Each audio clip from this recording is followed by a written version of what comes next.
dalang mga posibilidad ng tagumpay o kabiguan, ng ligaya o lungkot. Kaya marapat lamang na tanggapin si Jesus bilang tagapagligtas at Panginoon.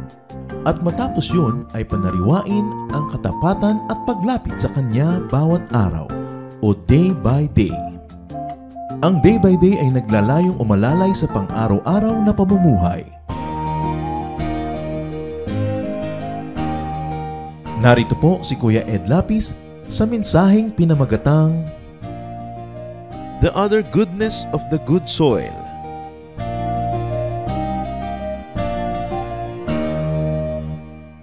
Napakarami na pong naging pagtalakay at pag-aaral doon sa good soil. At ngayon, dadagdagan natin ang ating pag-unawa at pag-appreciate dito. The other goodness of the good soil. Salamat, Panginoon, dahil kami ay patuloy niyong tinutuwid, tinuturuan, pinapagaling. Salamat dahil kahit nakakaranas kami ng mga kuminsan ay mga kadiliman sa aming buhay, lalo naming na-appreciate, Lord, yung kagandahan ng inyong liwanag. Sa mga panahon na kami nangihina, lalo kami nagkakaroon ng kakayahang magandahan ng pananaw, Lord. Sa mga panahon na kami naman ay malakas. That all of these seemingly difficult moments in our lives, Lord, only enable us to see you more, to depend on you more, and to appreciate the good things that you allow us to experience. Patawarin niyo po kami sa mga kasalanan namin.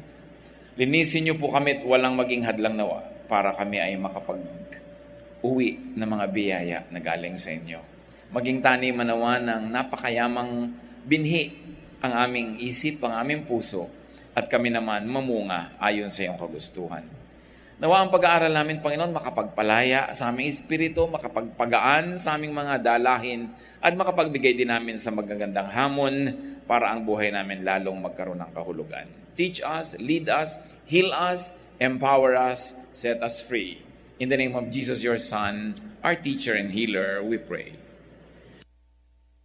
The other goodness of the good soil. Matthew 13, 3-9, and I'll be reading from the Contemporary English Version. Jesus taught them many things by using stories. He said, a farmer went out to scatter seed in a field. While the farmer was scattering the seed, some of it fell along the road and was eaten by birds. Other seeds fell on thin, rocky ground and quickly started growing because the soil wasn't very deep. But when the sun came up, the plants were scorched and dried up because they did not have enough roots. Some other seeds fell where thorn bushes grew up and choked the plants. But a few seeds did fall on good ground where the plants produced 100 or 60 or 30 times as much as was scattered. If you have ears, pay attention. So ang Panginoon ay mahilig magpaliwanag din naman ng kanyang mga parables, ng mga kasaysayan niya na madalas ang elemento ay mga sagisag or symbols. The parables are not to be taken literally, but they are to be valued for their significance in terms of their symbolism. At dito nakita natin yung napaka-alam na nating kwento tungkol sa isang magtatanim at yung kanyang mga butoy may nalaglag na sa landas pa lang, walang nangyari ni hindi nakalubog, dinagit agad ng ibon at ito ay kinain ng mga ibon, yung mga buto, no chance of even taking roots and, of course, growing. At meron naman na napunta doon sa mga medyo may konting lupa, pero ang talagang ilalim ay bato, tumubo lang sandali, namatay din agad dahil nung uminit na ang araw, wala naman masyadong roots at walang masyadong pagkukunan ng nutrients. Meron naman, maganda na sana yung lupa, pero nauna na doon yung marami mga tinik at dawag. Kaya tumubo nga, pero hindi rin nakalaki. Nadaig din siya ng mga nakapaligid na mga tinik. At meron naman daw napalagay talaga sa napakahusay, magandang lupa. At tumubo. At sa bawat isang buto na natanim, ang binunga nito 100, 60 o kaya ay 30 beses na karami. At sabi ng Panginoon, kung may tenga kayo, makinig kayo. Ibig sabihin, may eleksyon yan, hindi lang yan ang kwento. There is something deeper. Then Jesus goes on to explain the parable, Matthew 13:18. Now listen. Listen to the meaning of the story about the farmer.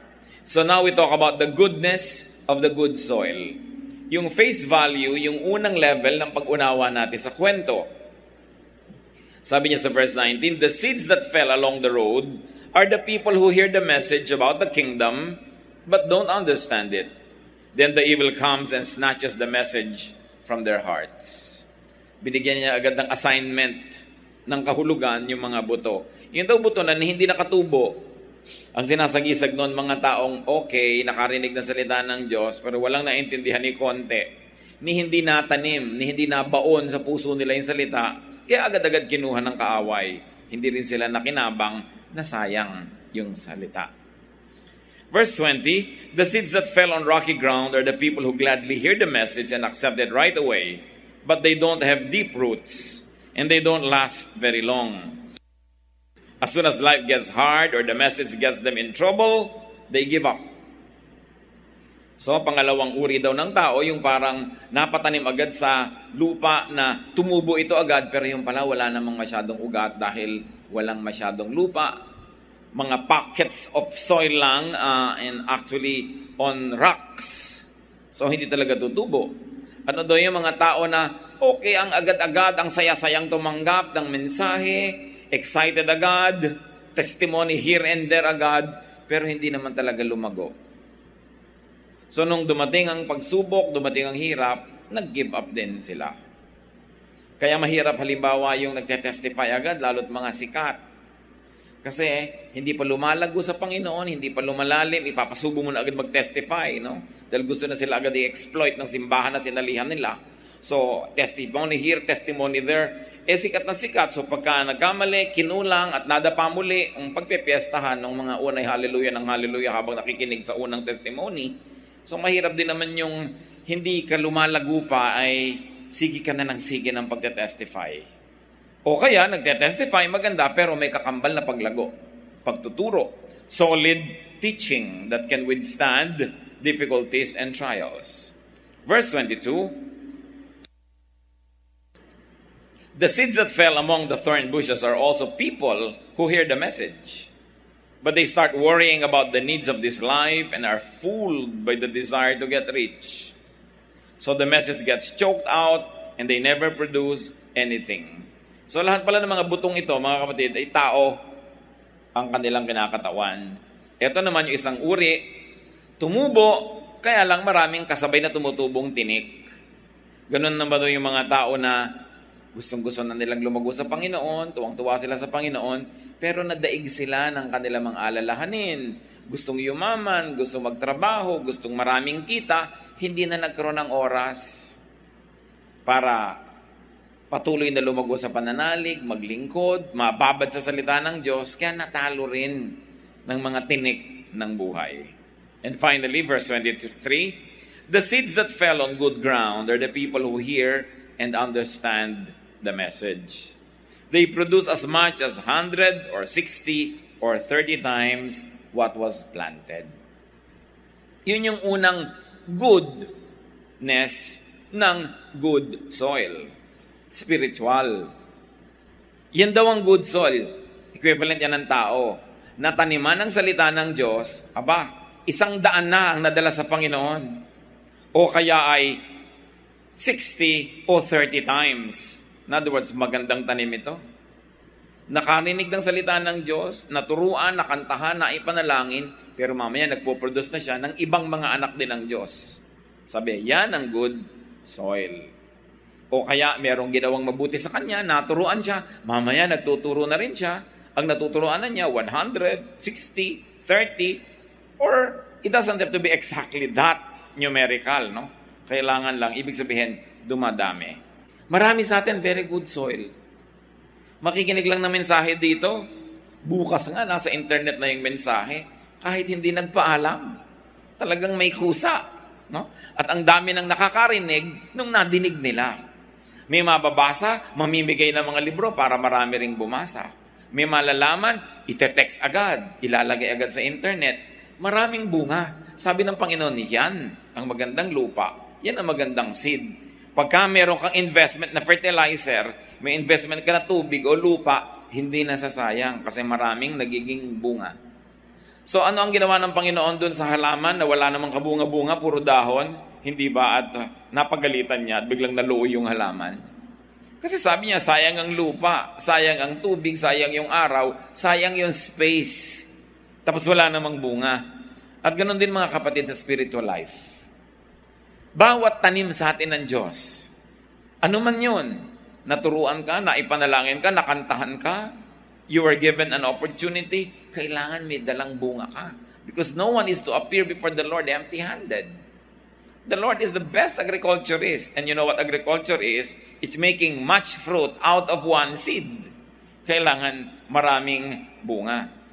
Now, this is the usual and primary reading. It is a very excellent reading. Receiving God's word and bearing much spiritual fruit. However, biblical lessons had specific local lessons, but they also can have universal and general lessons. Totoo, may unang konteksto, may unang group of hearers, may unang meaning, pero kaya nga yan salita ng Diyos it is living word. Ibig sabihin, ang kanyang talab, hindi lang doon sa unang nakarinig dahil nangamatay na lahat yun, ang tagal na.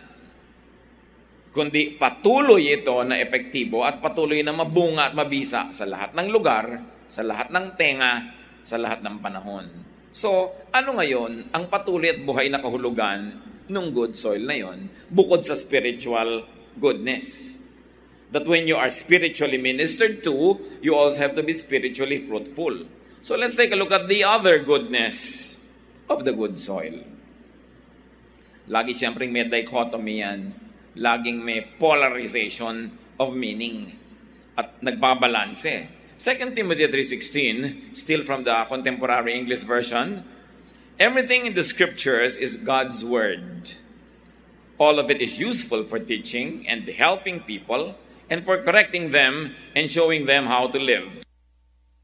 So, sa binasa nating kwento, may specific meaning talaga yon. May specific lesson, spiritual fruit. But what are the universal teachings? One is you multiply whatever good is planted in you. Hindi na spiritual lang ang pinag-uusapan natin because we're talking about the other goodness of the good soil. Given na yung spiritual, established na at napag-usapan na natin. So if you're a good soil, you multiply what is invested in you, what is given to you. Pinag-aaral ka ng nanay mo sa school, elementary, dapat may bunga na yon. Marunong ka na ng arithmetic, ng reading, writing, at kung ano-ano. Pinag-aaral ka ng high school, pinag-aaral ka ng college, may bunga na yon. Tinuruan ka, binigyan ka ng edukasyon. You were given time. Maraming nagbibigay sa atin ng oras, di ba? Nagpapayo, nag-aakay, dapat may bunga yon. You are ministered to with talent and even treasure, may bunga. Tayo'y parang lupa, maraming nagtatanim. Lahat ng nagtatanim dyan, dapat may ani. Nagtanim sa'yo ang kaibigan mo, anong napala niyang ani? Nagtanim sa'yo ang tiya mo nung araw, nagtanim sa'yo si ganon, si ganyan, anong ani nila? Sometimes tinataniman ka ng skill, tinuturoan ka how to do this, how to do that. You are given training. Meron pang ibang tanim mga kapatid, kindness. May ginawa sa iyong mabuti ang isang tao. Anong napala niya? Anong bunga ang ibinibigay mo sa kanya? Binigyan ka ng opportunity. Binigyan ka ng pagkakataon. Patunayan ang iyong sarili. Magkaroon halimbawa ng papel sa buhay, ng halaga, ng trabaho. Anong ibinigay mong bunga dun sa nagtanim at nagbigay nun? Binibigyan tayo ng chance and even second chances. What do you give to people that give you second chances? A second time to be broken-hearted? Yung bang ibinibigay natin sa kanila? We receive care. What do people get for caring for us? Yung mga nurses, na mga professional, syempre may sweldo sila. That's what they get. But they also get a thank you from you. Sometimes pruta, sometimes a very thoughtful note. There are people who love us. What do they get for loving us? People correct us. What do they get for correcting us? Ito na ngayon, yung tunay na nais natin pag-usapan. What other goodness do we have? And what other goodness do we give to those who invest in us. Maraming mga anak, matapos ang pag-aralin ang ibibigay sa magulang, sama ng loob, failing grades, o kaya hindi na gumraduate, 18 taon na, no? Sa high school, hindi pa tapos. Hindi tama ang naaanin ng nagtatanim sa'yo. Sa palagay mo, natutuwa ang Diyos. May asawa ka, very faithful, di ba? Kahit maraming ibang kaakit-akit dyan, talagang nagbulag-bulagan na siya at ikaw na lang ang tiningnan. Pero ikaw, titig ng titig pa rin sa iba, lalo't hindi mo siya kasama. Yun ba ang aanihin niya sa'yo? Sa itinatanim niyang mabuti? Merong asawa na kinalimutan na yung sarili niyang karir, sarili niyang mga pangarap, at nag-support na lang nag-support for your success. At pag successful ka na, anong bunga ang kanyang napipitas dyan? Kasi lahat tayo nagtatanim, lahat din tayo tinatamnan. At ang itinuturo dito ng Panginoong Yesus, pag tinaniman ka, dapat kang magbunga. Ano mang tinanim, spiritual, yung bumuti sa atin emotionally, dapat may emotional gift siya natanggapin sa atin. Because the universe runs in perfect balance. Pag hindi ka balance, universe ang magbabalance sa'yo. Kaya may mga symptoms ang sakit, di ba? Kaya kung minsan, yung balat mo parang may problema kasi sinasabi niyang may sakit ka. Hindi siya yung sakit. Sinasabi niyang may sakit ka. So, ibabalance mo ang katawan mo. Maybe ang balance yan ay pahinga kung sobra kang laging pagod. Gamot kung chemically imbalance ka, chemical treatment, perhaps therapy kung mali ang ginagawa sa katawan mo, kailangang itama ng masahe o ng hilot o ng ministration ng mga sanay, dapat laging balance. Ang tanong, nakaka-balance ba naman yung nagbibigay sa inyo? Hindi lang nga balance ang hinihingi ng Panginoon 100, 60, 30 times over. Merong mga tao, pag ginawan mo sila ng mabuti, napakapalad ng gumawa ng mabuti kasi marunong sila magsukli, magbalik, at halos buong buhay, walang katapusan ang pagbibigay pa nila. Kung tutuusin, bayad na. May mga tao naman, hindi man lang marunong mag-appreciate. Ang isinusukli sa kabutihan na ginagawa ng kapwa, kasamaan pa. O kaya, hindi pinapansin. Sabi ng Panginoon lagi, go and multiply. Nung nilikha niya ang mga halaman, lahat maraming bulaklak, lahat maraming mga seeds. At yung mga seeds yan, iba-iba ang paraan para lumago, dumami, kumalat sa balat ng lupa, may lumilipad, may kumakapit sa mga paa ng hayop, may mga tinutukan ng ibon at daladala ng ibon at yung ibon kung saan makarating pagka siya ay dumumi ay doon niya palang ilalabas yung seeds na may kasama ng fertilizer agad, kasama sa tumpok, tutubo siya agad. Kanya-kanyang gawa ng paraan ng pagdami. So yung bang nagtatanim sa atin, pinaparami natin yung tanim nila. This is one of the most basic laws of nature. Nandiyan yan sa parable of the talents na binigyan ng Panginoon yung mga tao ng iba't ibang puhunan. Hinanapan niya ng tubo. Mahilig sa tubo ang Diyos. Hindi masamang tumubo ang namumuhunan. Huwag ka lamang nagpa-profiteer o nagsasamantala sa pangangailangan ng kapwa. But it's very godly to profit. Ba't ka pa nagtanim kung wala kang profit? The ministry of John the Baptizer, the ministry of Jesus, the ministry of the apostles, all had fruits. Libu-libong mga tao ang nakakakilala sa Panginoon dahil lang sa isang taong nakakilala na pupunta siya kung saan-saan dumadami. The history of the church is a testimony to the law of God that all His works must multiply. So ang tanong, anong nangyayari sa mga naitanim na sa atin? Dapat mamunga because God is God of good planting.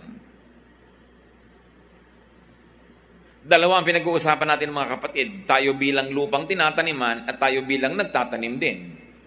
Namimili ka rin kung saan ka nagtatanim. Ipinakita na nga landas pa lang yan, ihuhulog mo na yung seed mo, di hindi tutubo. O kaya ay matinik doon ka pa nagtanim.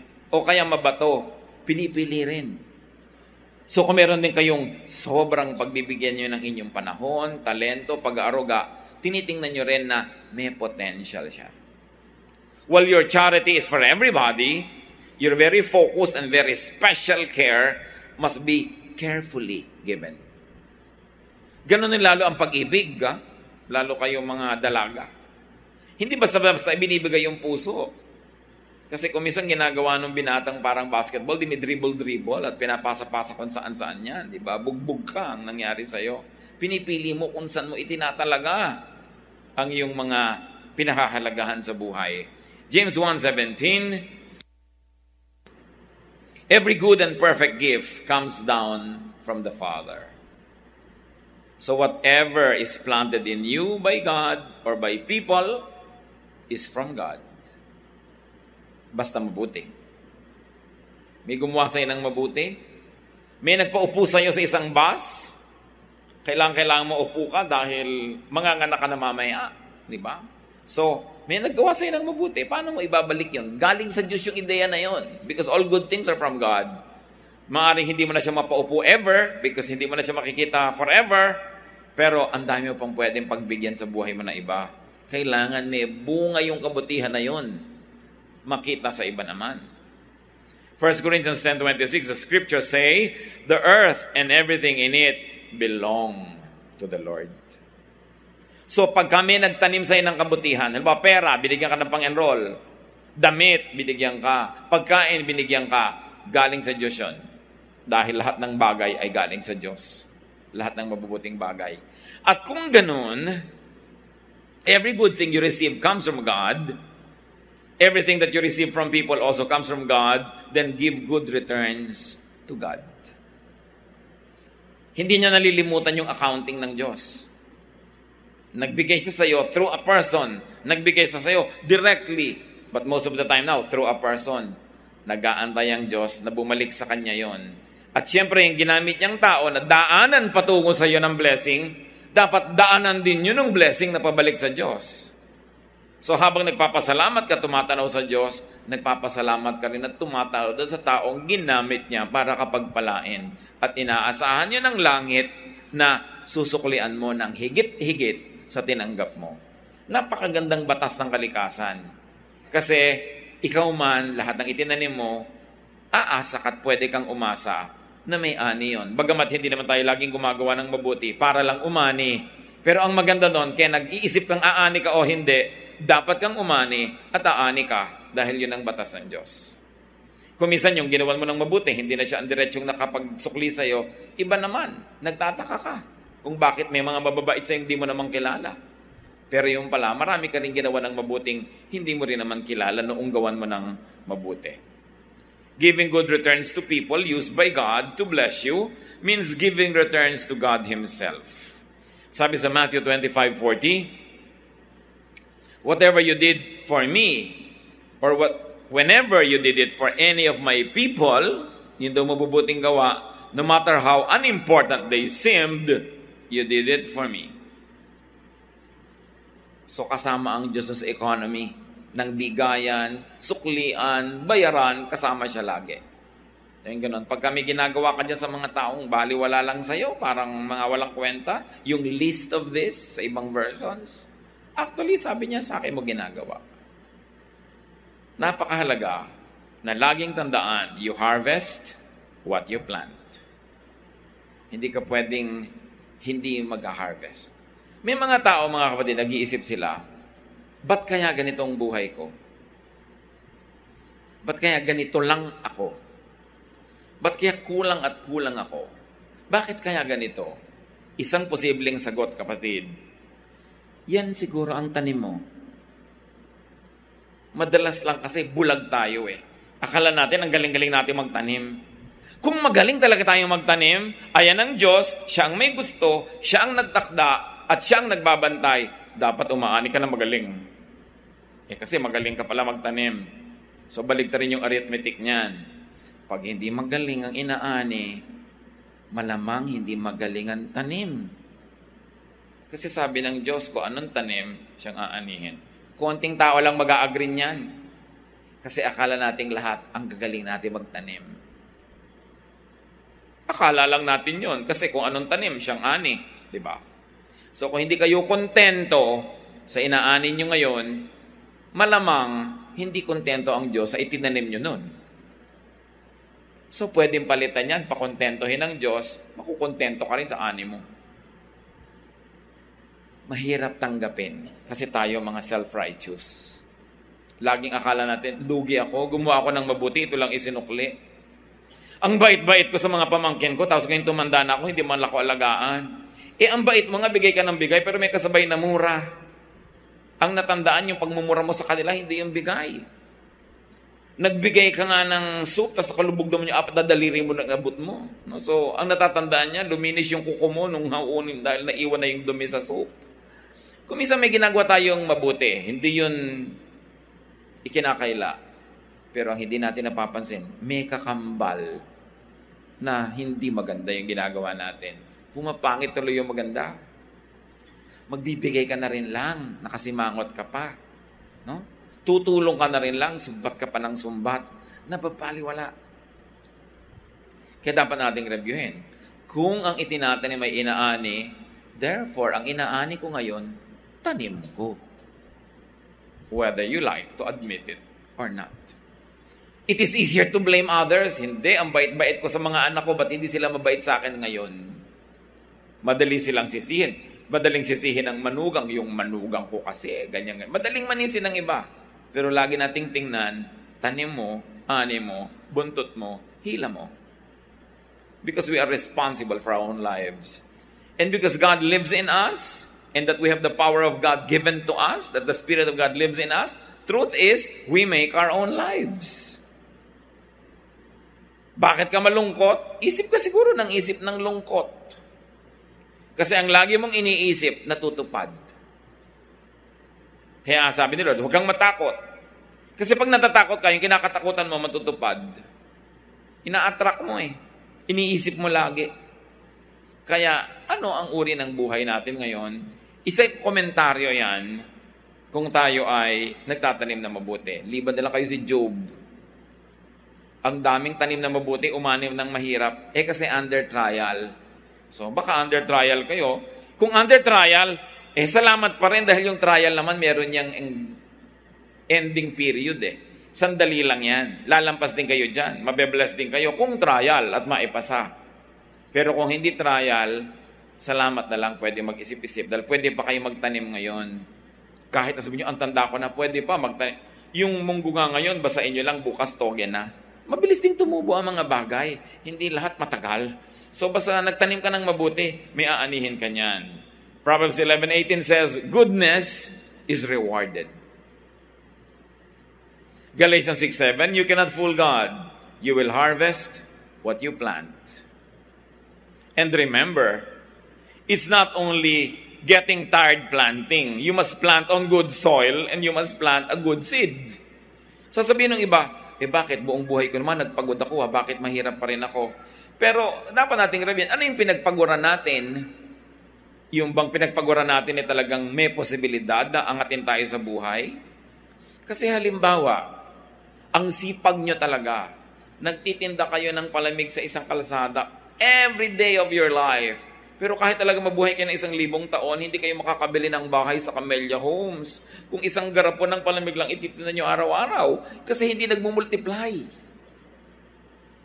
Kung marunong kayo magtipid, magkakaroon kayo ng konting puhunan, o magpapatinda ka doon sa isang babae sa isang kanto, sa'yo yung bote, sa'yo yung meron lang siya komisyon, mamaya may kinita ko ulit, 3, 4, 5, mamaya, palamig queen ka na. Baka makabili ka pa ng bahay sa Ayala, Alabang. Diba? Kung bawat sulok ng Metro Manila, may isang garapon kang palamig. Pero kung ikaw lang, kumakayod ka lang mag-isa, kahit mamatay ka sa hirap, di ka pa rin aasenso. Hindi hinahanap ng Diyos na mahirapan ka. You must not only work hard, you must work smart. And this is sometimes a problem in our society. Ang sisipag ng mga Pilipino, but we only work hard. You don't work smart. Sasabihin mo, kailangan mo naman ng puhunan. Mga kapatid, ang Diyos ay fair sa lahat ng tao. Marami nang nagkaroon ng chance magkapuhunan. Hindi lang nila alam, chance yun. Nagkaroon ng konting pera, party agad, inuman agad. Kung inipon mo yon, nagkaroon ka ng konting investment. Lahat ng mga istorya ng mayayaman ngayong mga Taipan sa Pilipinas, galing sa wala. Wala naman dyan nagmana ng yaman. Pero hindi nila pinalampas yung opportunity for a little thing to invest, to plant it. Kung yung munggo nga na itatanim mo, ikinain mo na, di wala ka nang itatanim. So marunong ka magtiis ng gutom para maitanim mo yung mais. Gusto mo agad gawing binatog. Diba? Ang sarap pa naman, lalo galing sa Pangasinan, puting mais na malagkit. Sarap naman kainin ito. Pero tinitiis mo, pinatanda mo siya na tuyo, itinanim mo, mamaya ang dami-daming mais nun. Kailangan marunong kasi magtiis. Kailangan ka marunong magtanim. At yan ang alam ng mga farmers, magtiis. Magtiis sa init ng araw, sa ulan, sa hirap, kasi may inaabangan silang harvest. Galatians 6:7, you cannot fool God. You will harvest what you plant. So pag ni-reverse, what you're harvesting is actually what you planted. Hosea 8:7, if you scatter wind instead of wheat, you will harvest a whirlwind and have no wheat. You see the principle of multiplication? Sa halip daw na trigo ang itanim mo, hangin. Ano daw ang iyong aanihin? Bagyo. Buhawi. Kasi merong principle of multiplication Tingnan nyo, magtanim kayo ng isang butil ng mais. Ang tutubo, puno na maraming mga ears of corn na ang dami-daming butil. From one butil yun Kasi may principle of multiplication. Subukan nyo gumawa na masama. Mag-chismis lang kayo ng konti. Kakalat yun, dadami. Pagbalik sa'yo, ang dami ng galit sa'yo. Sabi, teka, ano nangyari? Konti lang naman ang sinabi ko. Siyempre, dadami. Gagawa ka ng masama, dadami yung babalik sa'yo. Gagawa ka ng mabuti, dadami yung babalik sa'yo. Kailan pa bang i-memorize yan? Kung ano mang dapat gawin, hindi yung mabuti. Kasi dumadami yon. Kasi, sabi niya, ayan, tinanim mo hangin, bagyo ang aanihin mo. Plant what you want to harvest. Anong gusto mo? Magandang relasyon ninyo magbiyanan? What will you plant? Anong gusto nyo? Magandang relasyon ng kapitbahay? What will you plant? And then return to the sower much more than the seed sown. Ito ang tunay na makadiyos na ugali. Lahat ng tumulong sa'yo, tubo. Kasi mabuti kang tamnan, nagpapaani ka sa nagtatanim sa'yo. Yung bang yung tumulong sa'yo, laking pasalamat at tinulungan ka. Dahil higit-higit pa sa inaasahan niya ang ibinibigay mo. Sinong natutuwa sa'yo? Diyos. Natutuwa sa'yo ang Diyos. Mahirap ka bang pagpalain ng Diyos kung natutuwa siya sa'yo? Ngayon, paano ka pagpapalain kung hindi natutuwa sa'yo Diyos? Sino magpapala sa'yo? Kaya yung prinsipyo na yon, napakasimple. Sa kasimplihan, di natin napapansin. Nakakita na ba kayo na itinanim mo isang butil ng mais? Ewan ko kung nakaranas na kayo magtanim ng mais. Pagtubo niya, isang butil din yung mais. Ito yung puno, ito yung mga dahon. Nung tingnan mo yung bunga, isang butil din kasi yun din ang tinanim mo. Di ba hindi? Mga puso-puso ng mais na ganyan, ang dami-daming butil. So pag may gumawa sa'yo ng mabuti, pinautang ka ng 1,000 pesos noong 1962, utang na loob, 1,000 mo rin ibabalik ngayon, 2010? Ang kapal mo naman. May mga ganong nangungutang, dami. Kung anong inutang sa'yo 5 years ago, ngayon nabayaran ka, exact amount. Meron ba namang ganon? Dapat nagpasalamat yung pinautang mong, wow, pinautang ko lang to ng 500, naging 5,000. Lagi ka tuloy inaalok, gusto mo po uling umutang? Kasi ang sarap mong pautangin. Hindi yung matapos mong makautang, hindi naman nabagok ang ulo mo sa bato, nagka-amnesia ka. Yung nagpautang sa'yo, kakaba-kaba-kaba. Naaalala pa ba niya? Nalimutan na ba niya? Ito pa ngayon ng, uy, pasensya ka na kung hindi naman mamasamain. Papaalala ko lang sa'yo may utang ka sa akin. Siya pa ngayon itong hiyang-hiya. Samantalang ikaw itong dapat lumubog sa kahihiyan. Dapat ka bang paalalahanan na may utang ka? Dapat naaalala mo yun. Binabangungot ka lagi yung may utang ka habang di ka nagbabayad. Dapat ganon. Pero yung iba talaga sa tagal, inilista sa tubig ang utang. What do? You punish those who help you. Isn't that what you do? Pag may nagpahiram sa'yo, hindi mo binayaran agad at hindi mo dinagdagan, you punish people for helping you. So who will help you again? Let's say, na-11 mo siya, nakalusot ka. Sa palagay mo, hindi kasama ang Diyos sa transaksyon. Saan ba galing yung perang ipinautang sa iyo ng tao? Sa Diyos, di ba? Because all good things come from God. Hindi mo binayaran. Let's say, nilimot na rin ng tao o pinatawad ka na o galit na galit din sa'yo pero hindi ka na masingil. Yung tunay na pinanggalingan nun, sa palagay mo, hindi ka sisingilin. Kaya nakapagpalusot ka pero ngayon nabagok ka, pinalitan ka ng bungo. Ang mahal. Ang laki ng bayad mo. Why? The principle of multiplication. Kasi yung utang mo dadami rin. Parang utang sa bangko. Diba? Interest last month. Interest this month. Interest next month. Buwan-buwan ang pera nyo ipinag-iinteresan ng bangko. Diba? Kaya lagi ang payo ko, kapatid, magne-negosyo ka, isasangla mo ang lupa mo, bahay sa bangko. Benta mo na lang. Para pag binless ka, bumili ka na lang ng bago. Kasi sino ba namang nagsanla sa bangko ang nakabawi pa? Konting-konti lang. No? Ang bait-bait ng bangko, pinagkakape ka pa habang umuutang ka. Subukan mo makaligtang ng isang buwang bayad. Ito na yung mga sulat na nakakatakot. Yung talagang nilalait-lait ka na. At ito na yung mga nakasakay sa motorsiklong pinupuntahan ng mga bahay-bahay mo. Tuloy doon ka na lumalabas sa kusina, sa likod. Umaakit ka ng puno dahil nakaabang sa harap mo. Diba? Kung ano na yung ngiti-ngiti ng mga teller na magaganda, yung mga pangit na ang puputa siya pag maniningil, may baril pa. So, hindi ka kasi nagbabayad. You see? Sa palagay niyo, kung ang bangko na inimbento lang ng tao, marunong maningil, Diyos kaya ang di marunong. So, lagi, bayad. Bayad. Give. Kasi, huwag kayong matakot na malugi kayo, na sobra kayo ng naibigay. Kasi God is God of balance. Ano ba kayo? Kanina pa tayo balance dito. Balance. Nagsobra ka ng binayad, di babalik na naman sa'yo. Pag ibinilig sa'yo, may interest na naman kasi natulog yung pera sa Diyos. Marunong siya niyan. Kung aalamin natin yan mga kapatid, yan ang sikreto ng buhay na maluwag. Always outgive people. Always try. Although you cannot outgive God, but keep on trying. Tuwang-tuwa yung Lord kahit sa effort lang, no? Kahit sa spiritual gift, si Paul, napaka-prangka dyan.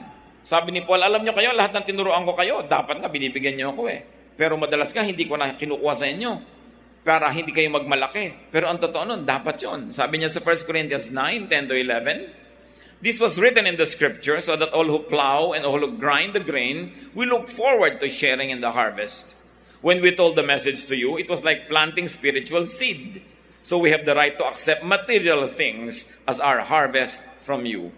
Yan, nagtanim ako sa inyo ng spiritual. Aba, dapat lang. Umani ako sa inyo, sabi ni Paul. At sa lagay, como spiritual, libre. Walang libre. Kasi si Jesus, nung nagbigay sa atin ng spiritual gift, nagbayad siya. Ibinayad niya ang kanyang sarili. Walang libre-libre. Yung mga mahilig sa libre, hindi nila naiintindihan what it means to be a child of God. Ang mga anak ng Diyos, hindi mahilig sa libre. Hindi mahilig sa discount. Uy, si sister pala ang may-ari ng tindahan na ito. Sister, wala bang discount? Bakit? Namuhunan ka ba dito? Nandito ka ba nung tinatanim ko itong tindahan na to? Wala. Ay, ba't ka humingin discount? Dapat pamiwangan nyo, dito pa. Diba? Yung mga kapatid na mahilig mag-discount. Diba? Hindi ka naman nag-invest, magdi-discount ka. Kapal. Sabihin nyo sa katabi nyo, mga Christian, huwag mahilig sa discount. Kasi, salot kayo sa negosyo ng kapatid. Di ba? Lalo yung mga kamag-anak, huy, uncle, tito, bakit? Gusto mo ng discount? Isipin mo ito yung may dadapong kamag-anak at kapatiran sa tindahan, pabagsak siya ng pabagsak. Hindi kayo blessing. Ngayon, mga kapatid, kung talaga nagdarahop ka, kailangan mo, kahit libre, hingin mo. Pero hindi lang dahil talagang gusto mong laging makaisa. There are times when you really have to ask for free kasi wala kang ibayad, lalo life-threatening. No? Pero kung hindi, try to give. Be a blessing to people who are in business. Ay, yung kapatid natin may bakery, ilagay natin siyang head ng food committee ng church. Dahil ina-expect mo lagi may dalang pandekoko na libre. No? Kailangan yung mga tao, uy, merong kapatid tayo na may negosyo, siya ang pag-caterin natin, bayaran natin ng buo. Para siya kumita, umunlad siya. Ganun ang magandang patotoo. Hindi gusto mo laging kumakain ka ng libreng bonete. dapat marunong kang magbayad. So the sower is to harvest, and that is the natural law. Nagtindahan yung tao, dapat tumubo. Gusto mo, huwag na siyang tumubo. At cost ibibigay sa'yo. Bakit? God is God of returns, God of rewards, God of gratitude. Noong ang Panginoon may pinagaling na 10 may ketong, nagtakbuhan na yung 10 na yun pa uwi, may isa lang bumalik. Uy, bumalik. Thank you po nga pala. Sabi ni Lord sa Luke 17:17, weren't 10 men healed? Where are the other 9? Naghahanap. Sabi, pakiwari ko, 10 kayong pinagaling ko. Nasaan yung 9? Ba't ikaw lang bumalik? Naghahanap ang Panginoon. Sa mga iniligtas niya, sinasagip niya sa panganib, binibigyan niya ng sagot, kagalingan, liwanag, hinahanap niya. Hinahanap ka sa attendance. Nasaan si ano? Bakit absent? Hinahanap ka doon sa mga hanay ng naglilingkod. Nasaan si ano? Pinaglingkuran ka ng Diyos eh. Dininig niya yung dalangin mo, pinagaling ka, tapos hindi ka maglilingkod. Hinahanap ka. Kung sa palagay mo, nagtatago ka, lusot, no. May bawi yan. Kasi hindi ka nagbabayad. Magtanim para umani. Matthew 10:42, and anyone who gives one of my most humble followers a cup of cool water, just because that person is my follower, will surely be rewarded. Biruin mo, lingkod lang ng Diyos, abutan mo lang ng 1 basong tubig, kinukuwenta sa langit, sabi, may gantimpala. Baligtarin nyo, pinagkaitan nyo, edi may ganti rin. Kaya marami siguro tayong napagkaitan, marami tayong napagdamutan. Kumisan ang buti-buti mong ina, talagang walang masasabi ang langit bilang ina. Pero kumisan walang kwentang kapatid. Minsan ang buti-buti mong ama, nagpo-provide ka talaga ng best education sa iyong mga anak.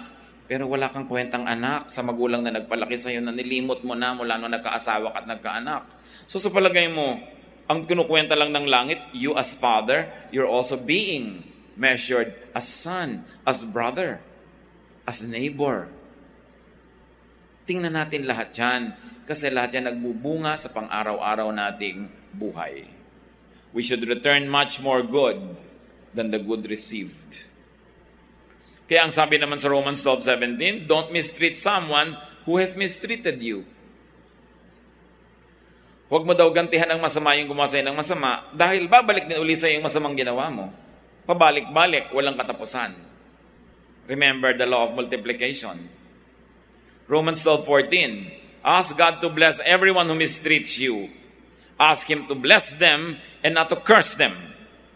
Okay, mabait kang kapatid at kaibigan, pero masama kang kaaway, may bunga rin. Kasi lahat ng masamang iniisip mo sa kapwa, pagka hinihiling mong mapasama sila, ikinatutuwa mong mapasama sila, yun ang tanim mo. Kaya yun din ang ani. Mahirap bang maintindihan?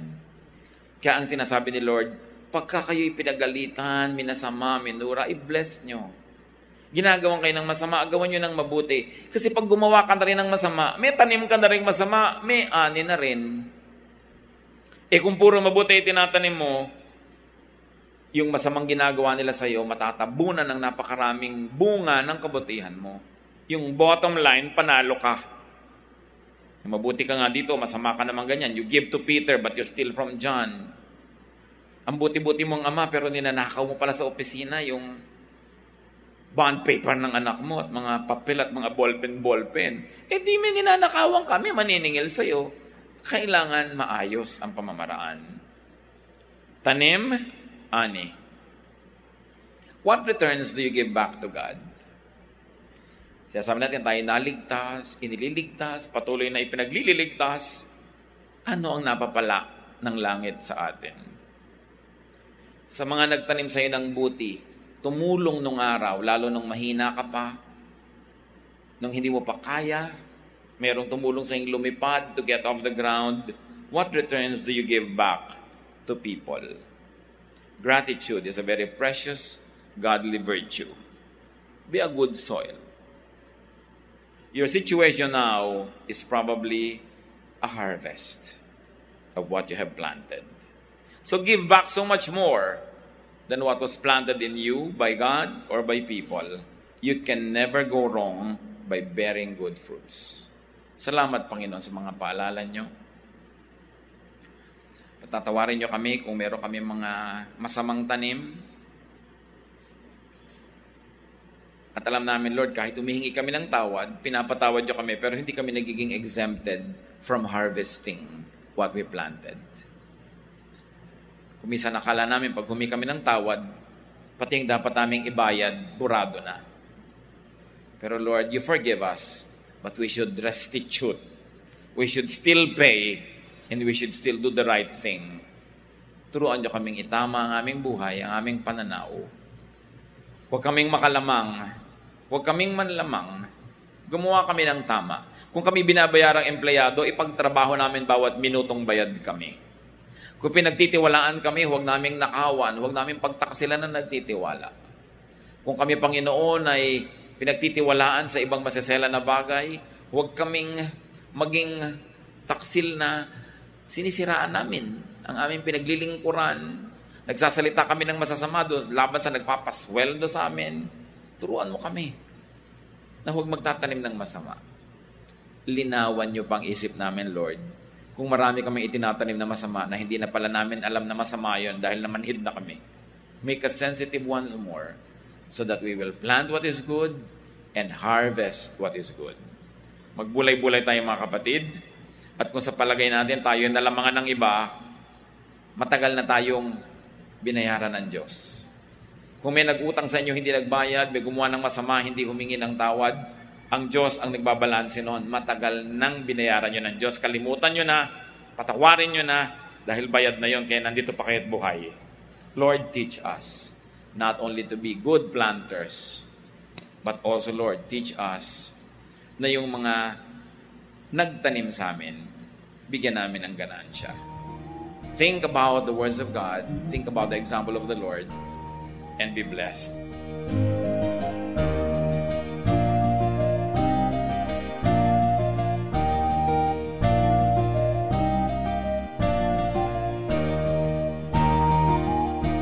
Ang katatapos pong mensahe ni Kuya Ed Lapiz ay pinamagatang The Other Goodness of the Good Soil.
lahat ng siyang gawain sa inyo ay dilingin.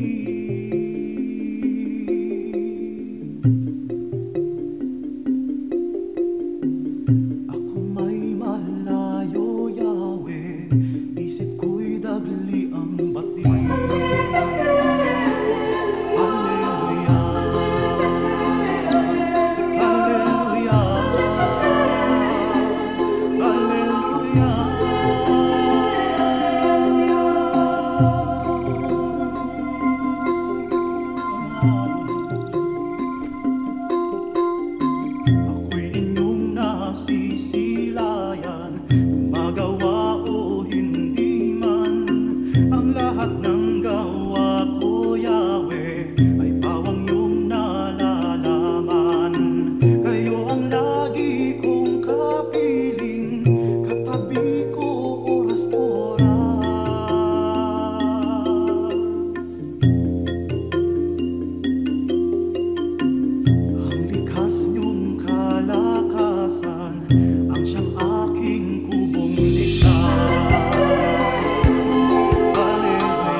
Diyos, kayo'y aming pupurihin.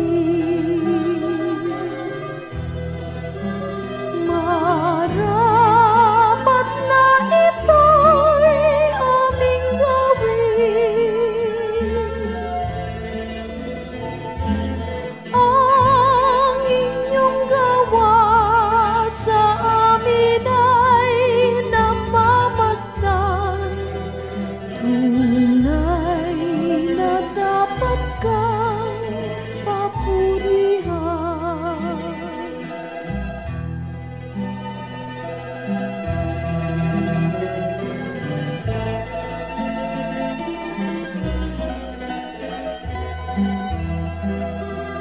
O Diyos, kayo'y aming sinasamba. Tunay na Diyos kayo't walang iba.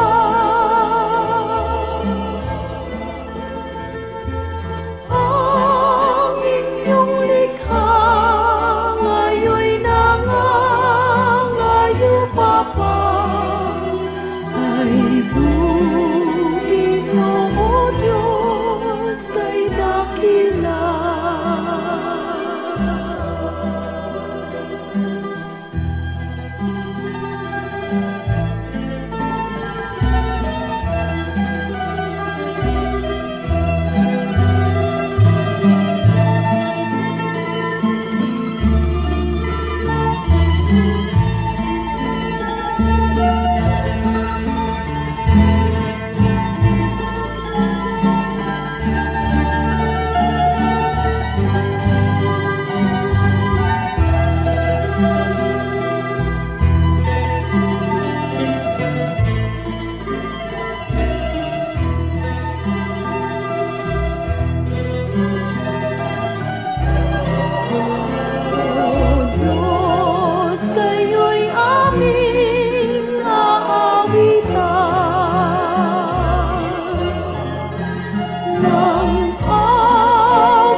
Oras na po para pansamantalang magpaalam ang programang Day by Day.